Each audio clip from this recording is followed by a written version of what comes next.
Apa yang membuat tidak berkembang itu mungkin karena kurangnya bagaimana cara belajar manajemen.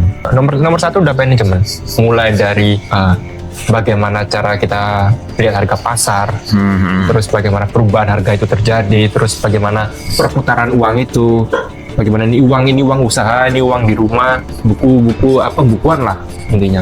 Atau ya utamanya juga tantangan gimana kita harus bertahan dikala usaha kita itu sepi. Ya usaha kan nggak hanya ramai saja, tapi jangan sampai kita ramai senang pas sepi kita sedih. Aku nggak ngerti istilah sodako seperti yang spesifik yang mungkin menurut kalian itu bagus seperti apa. Tapi bagiku adalah sodako ketika kalian bisa memberi tanpa kalian perlu mengingat kalau kalian pernah membeli orangnya, gitu aja.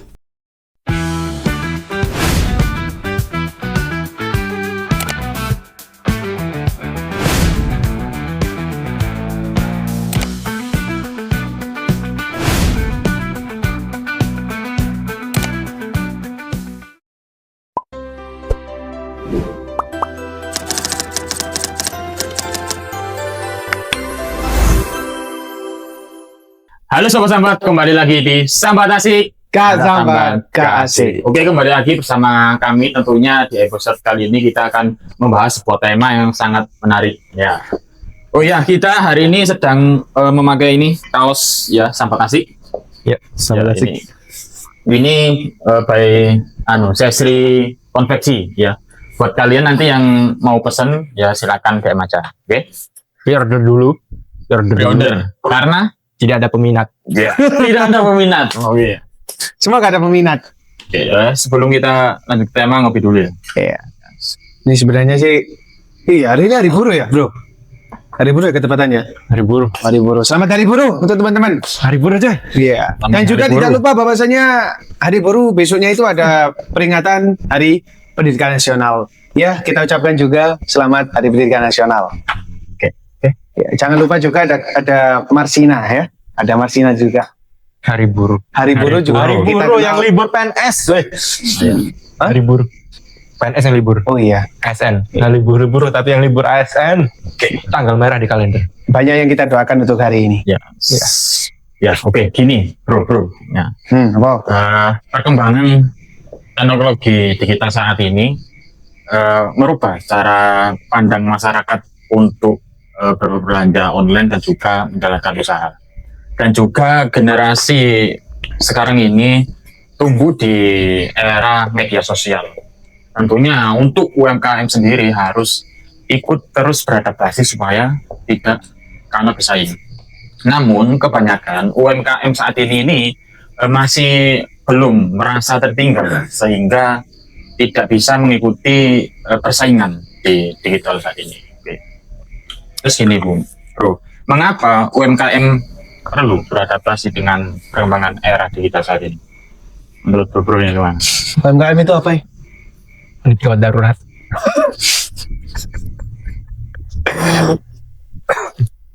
Keren gak sih orang mainin UMKM? Berarti kan UMKM kan bisnis ya bro? Iya bisnis, tentunya bisnis. Tentunya banyak sekali orang yang menggeluti UMKM, entah itu dari makanan, minuman, dan lain-lain. Ini sudut pandangnya kemana dulu sih? Ya tadi, Ke semua. Ke semua lini berarti ya? Ke semua lini. Saya ngambil sudut pandang kita. Ya. Kita tidak ada yang berhasil menjalani UMKM, kalian tahu? Gak ada yang berhasil ya? Kita bangkrut, kita gulung tikar semua. Ya itu faktanya. Iya. Faktanya kita bertiga tutup semua. Sekarang giliran kalian. Gak ada. UMKM bisa berjalan dengan baik, itu tentunya bisnis kita juga baik. Ya, setuju. Ya enggak? Ya. UMKM yang seperti apa? Yang baik. Ya intinya nggak melanggar norma-norma hukum, baik itu norma di negara kita. Tapi justru yang melanggar itu yang paling baik. Iya, kayak sabu-sabu gitu ya.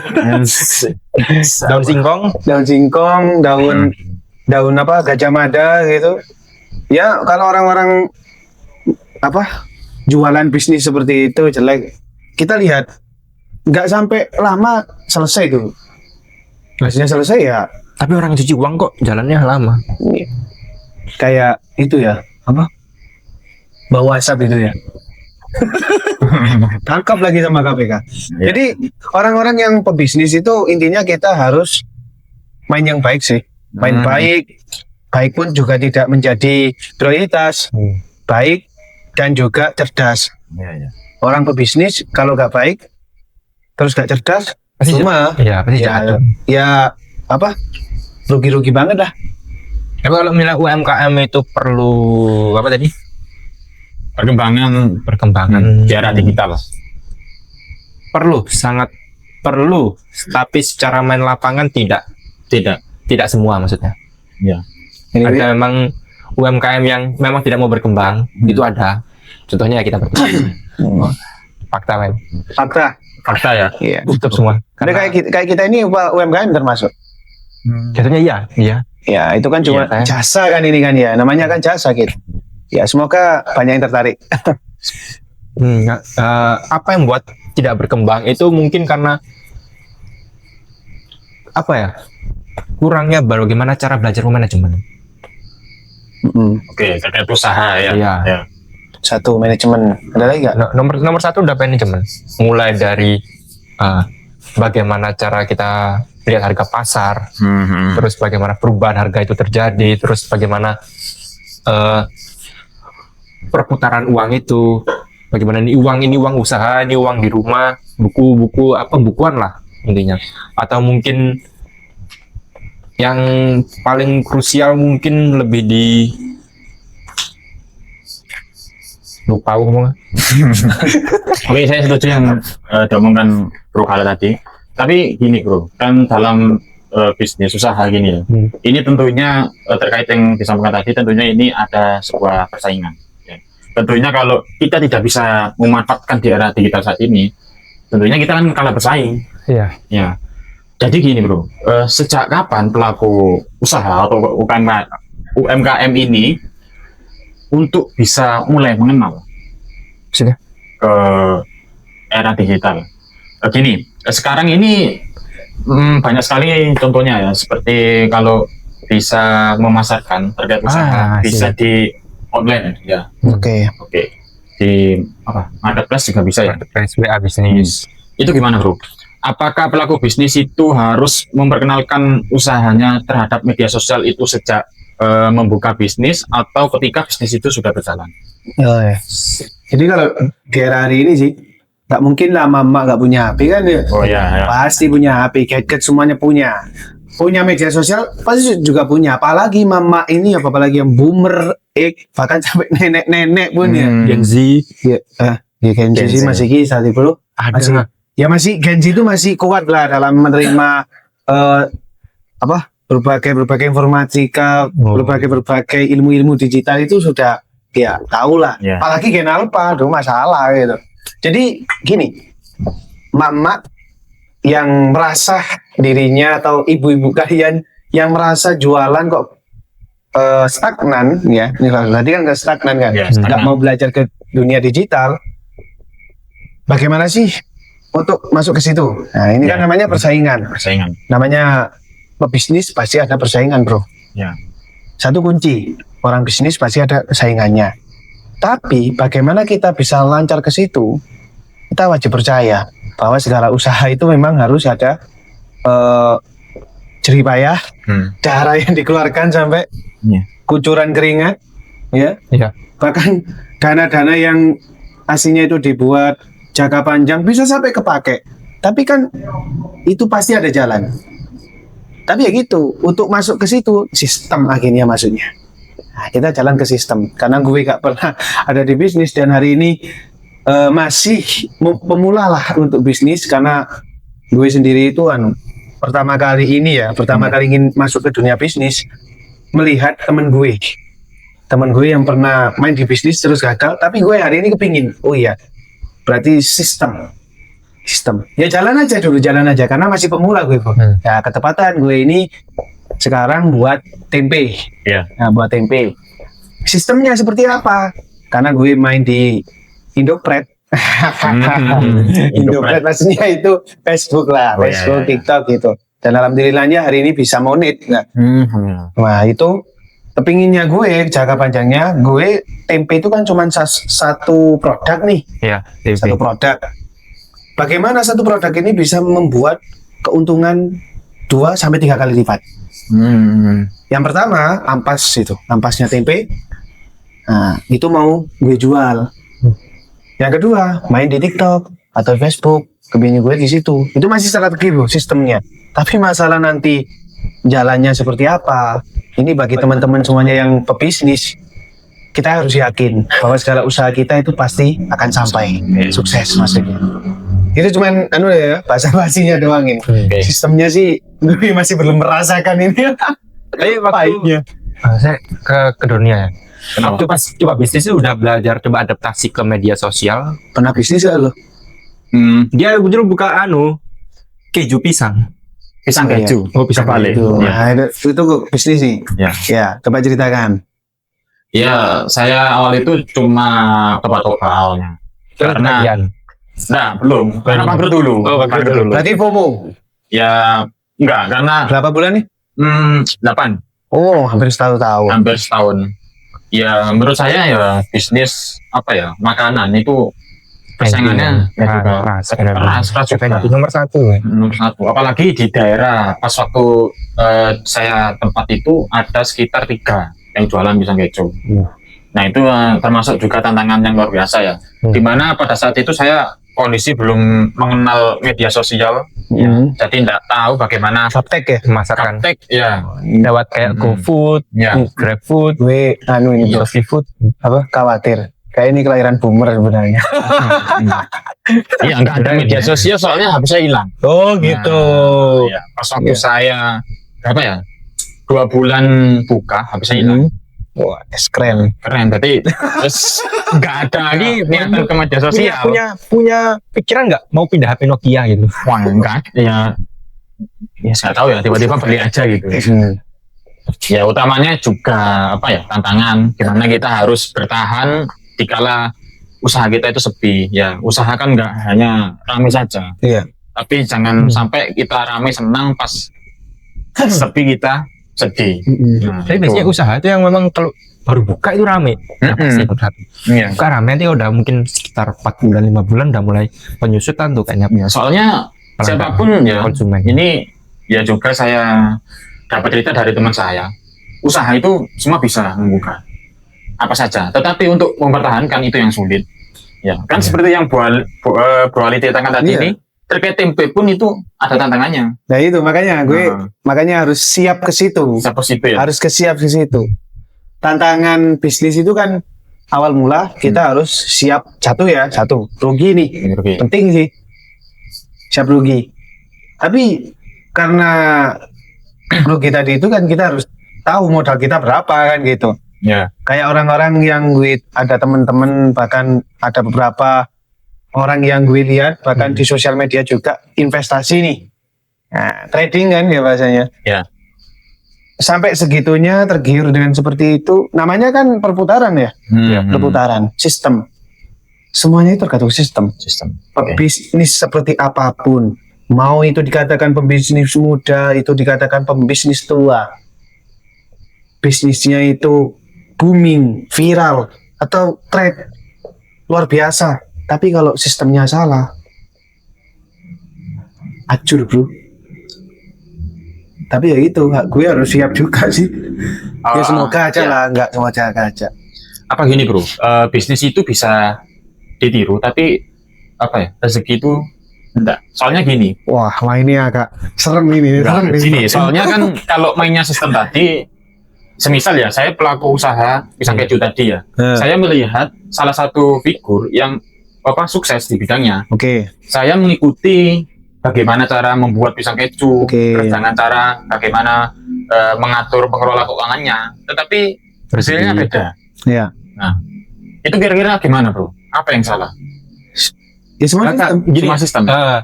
Ini pakai media online atau enggak? Media, tapi juga gitu, belum termasuk terkenal. Berarti harus ada pembanding ya ini ya. Itu kan dulu. Ya. Kita belajar gue pernah baca artikel salah satu web besar. Dark web. Hah? Dark web. Ya pokoknya bukan Yandex. Jadi ini ya, tahu tak Pak Tono, almarhum Pak Tono, Hartono, Kak. Jarum, Kak, yang kemarin wafat tuh, lupa. yang memiliki PT Jarum Surya itu loh, Oh, iya. Surya Ya. itu. Ya, ya.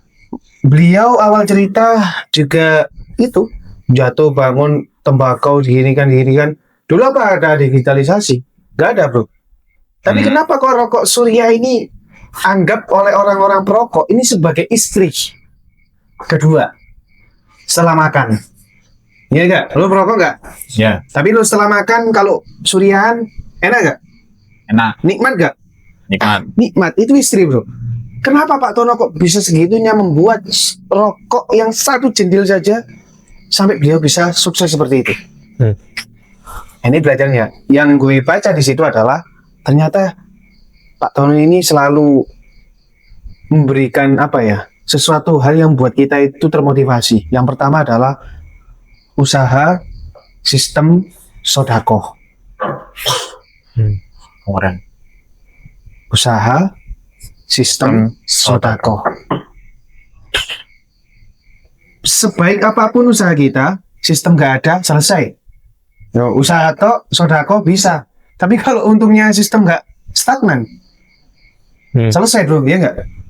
Terus kalau misalkan sodako nggak pernah ada, selesai. Berarti kan tiga-tiganya ini harus Jalan. jalan. Itu Pak Tono. Tapi kalau hari ini bro, kita hidup di dunia digitalisasi, gak mungkin rokok bisa itu kan ya. Anggap kita gelas ini aja bro. Jadi kan apa yang harus kita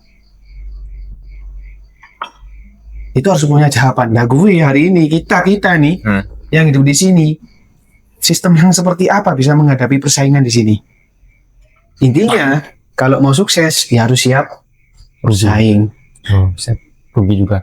Menurut lu Riz, lu percaya nggak bahwa sodako itu penting?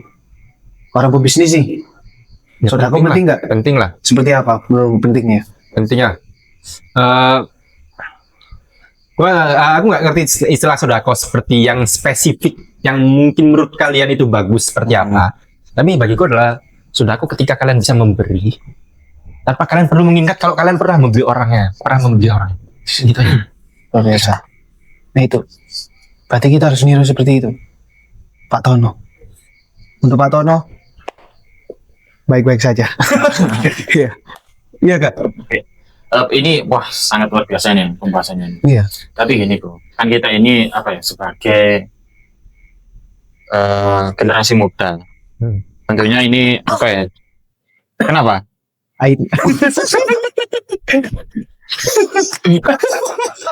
Sambat biar ini hobi yang lain. Oke. Kembali ke Segmen. Oke. Wow. Kita ini berperan sebagai generasi muda yang tentunya apa ya mempunyai dampak tersendiri. Iya. Gitu. Bagaimana apa ya peran pemuda ini bisa membantu perkembangan UMKM dalam era digital ini. UMKM berarti kita bicaranya orang lain nih. Iya. Peran kita sebagai generasi, ataukah kita sebagai muda yang paham terkait usaha ke media sosial, lalu kita membuat sebuah sosialisasi untuk memperkenalkan ke UMKM. Jangan ke orang-orang dulu. Ya. Ke orang tua kalian kenalin nggak? Kalian kenalin nggak ke orang tua kalian? Paling Ini- kalian juga orang tua punya bisnis, sudah sila tinggal. Sama kayak saya. Apalagi gue ini. Jadi memang kan ya, orang-orang manusia itu umumnya fleksibel bro. Mau kemana aja arahnya terserah, pokoknya itu mereka berpikir itu jalannya mereka ya selesai, Ya. jalannya itu. Jadi kalau itu kan tergantung pola pikir kan, Ya. pola pikir. Kita lihat Indomaret dengan warung-warung kelontong, warung pinggiran itu loh. Jangan bandingkan Indomaret dengan warung pinggiran lah. Iya. Bandingkan Indomaret dengan Operasi Merah Putih. Kayak dua sisi ini nih, dua sisi kan berbeda nih ya. Iya. Ini berbeda. Apalagi Operasi Merah Putih juga berbeda nih. Dananya juga berbeda pasti. Cuman Indomaret ini kenapa kok banyak sekali orang-orang yang datang? Harganya pun juga lumayan mahal. Tapi kenapa ketika kita itu datang ke warung kelontong, warung-warung toko-toko kecil, lihat harga yang semahal itu, Kenapa kita kaget? Pola pikir gak? Jadinya, Nah, saya sepakat bro, ini temen gue, ini cerita nih. Namanya Bagus nih, Pak Fiudin. Dia salah satu teman kuliah sih. Pernah bilang kayak gini.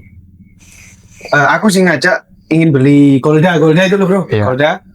Tuh Golda menganu nih Indomaret. Kayak Indomaret. Biasanya kan FOMO kan waktu Iya. itu kepingin sekali duduk di depan Indomaret. Sambat di situ dengan pikirannya sendiri. Kok dia bicara kayak gini? Ah bro, gak usah beli di Indomaret. Kita jayakan dulu UMKM yang ada di sekitar. Kasihan kalau di Indomaret, ini bukan untuk menjustifikasi untuk beli ke Indomaret ya bro ya, tapi ingat juga UMKM yang ada di sekitar kita, ya enggak? Ya. Daripada ke Indomaret itu sudah ada gajinya, ya enggak? Ada gajinya mereka. Tolong dong, siapa yang gaji bro? Kita. Jadi intinya adalah untuk mensukseskan UMKM yang ada di sekitar kita, ya ayo kita bersama-sama membantu. UMKM sekitar. Dari kita, uang kita untuk mereka. Untuk Kamboja. Iya, untuk Kamboja. Iya. Ya, ada juga merah apa tadi? Koperasi Merah Putih juga kan bro ya? Oke. Itu. Oke, terakhir bro, sambatnya untuk UMKM, khususnya untuk anak muda yang biasanya FOMO cuma ikut-ikutan, habis itu bangkrut. Nah, gimana? Kalau kalian mau FOMO, kalian manfaatin FOMO-nya.